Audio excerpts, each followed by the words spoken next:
Hi, my name's Ed Van Harmelen. I am the founder of OptimallyMe. My health journey has been a long one. Look, I'm 50 now. I started going to gyms and exercising and taking a real passion about my health at 17. It's been quite a long journey.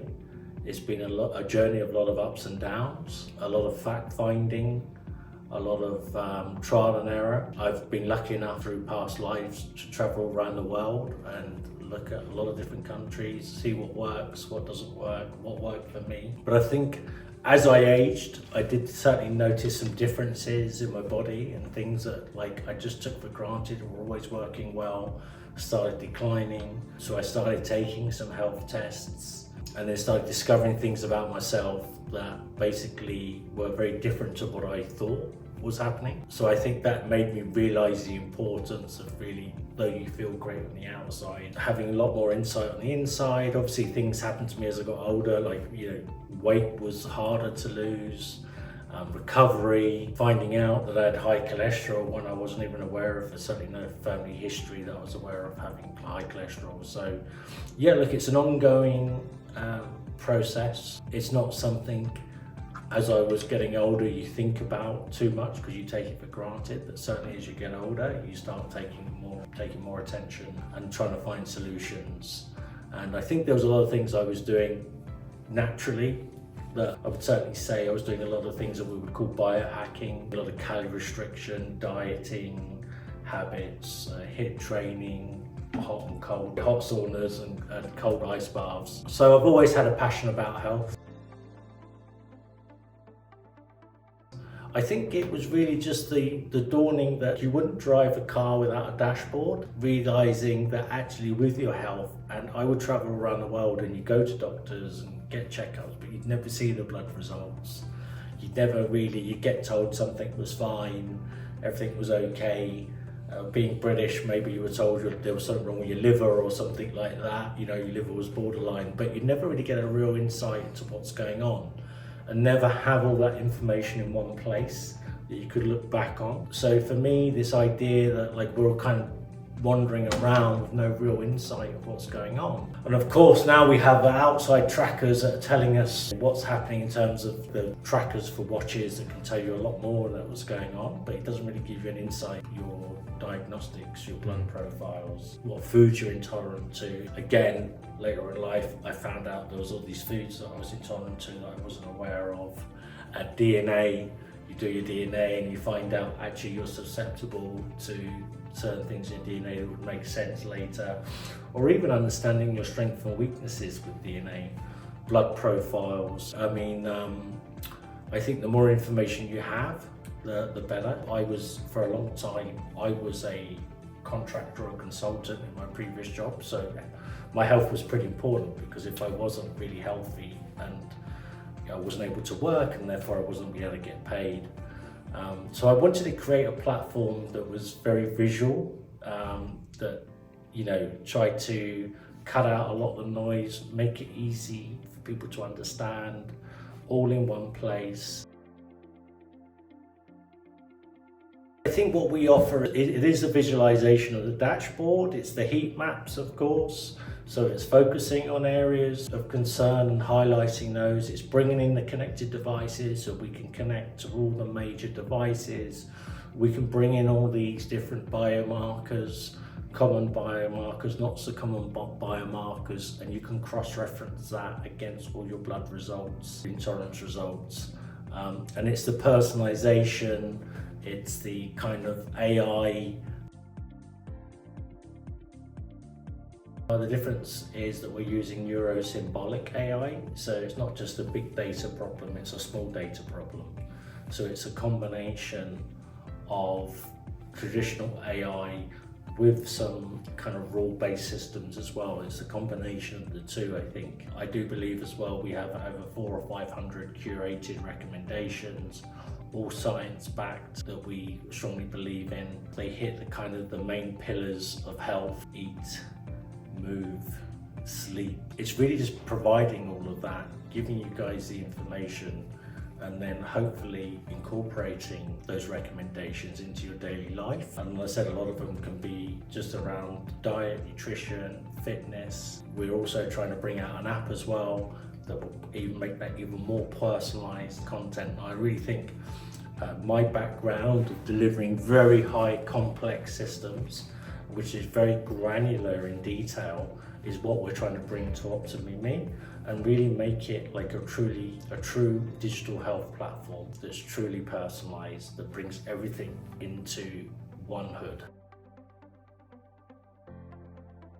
I wouldn't say everyone, but I think it's, first of all, it's good to understand where you stand. And I don't think it's just about blood. Like I said before, we're bringing in lots of things like food intolerance, later on it'll be gut health, we've got epigenetic DNA. So it really depends where you are on your health journey. If you feel like you're pretty secure in your health journey, but I do sort of say after a certain age, they always recommend, you know, I'm now in Sniper Alley, as they call it, so just hit 50. So there's a lot of things you can take for granted. You think you're healthy, and then you find out you're not.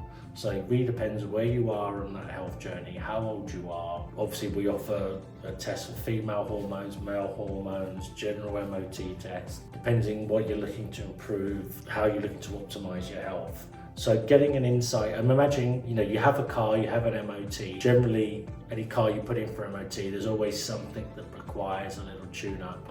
Again, you know, we could go 5, 10 years, 15 years and not have any insight into what's going on inside. So I think that's a real benefit. Later on, as I said before, we're bringing in the diet, nutrition part of the app, helping with content, helping with mood, relaxation, sleep. So all of these things, I think. And it's not to say that people don't do that already now, but I think we'll be one of the true apps that have it all in one app. I would encourage people to do it. If you've done a COVID test before, and you've done any kind of PCR test, it's not unsimilar to that. It's quick, it's easy, it is pain-free, it doesn't take long, it is literally 10 minutes in the morning, 15 minutes in the morning to do it. It's quicker than going to a GP, waiting in a waiting room, trying to get an appointment. The platform really was designed for self-discovery. So if you're really interested and curious about your health, you don't want to wait, then this is the best way of doing it. I really truly believe that over time, technology will change. The ability to take those and do those tests at home will only improve. So very much like we have these kind of glucose monitors now on our arm, I'm sure we'll have something very similar soon that will be able to do your main biomarkers as well, like cholesterol, potentially CRP, inflammation, etc.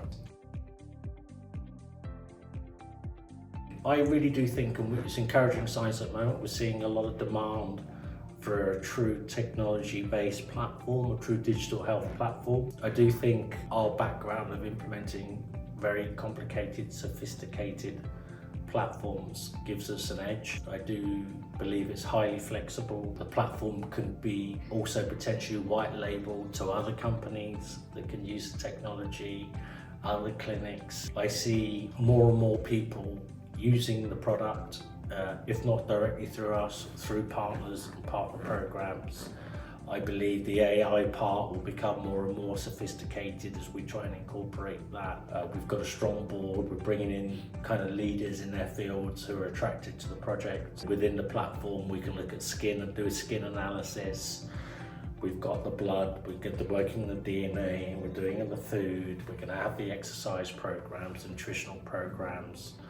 I think we're going to branch off possibly into other areas as well that could be really interesting. Health is a big topic, is a big problem to solve. There's a lot of opportunities for OptimallyMe, and for companies that don't have access to the money or the expertise to run these platforms and technologies, we can provide a solution for them.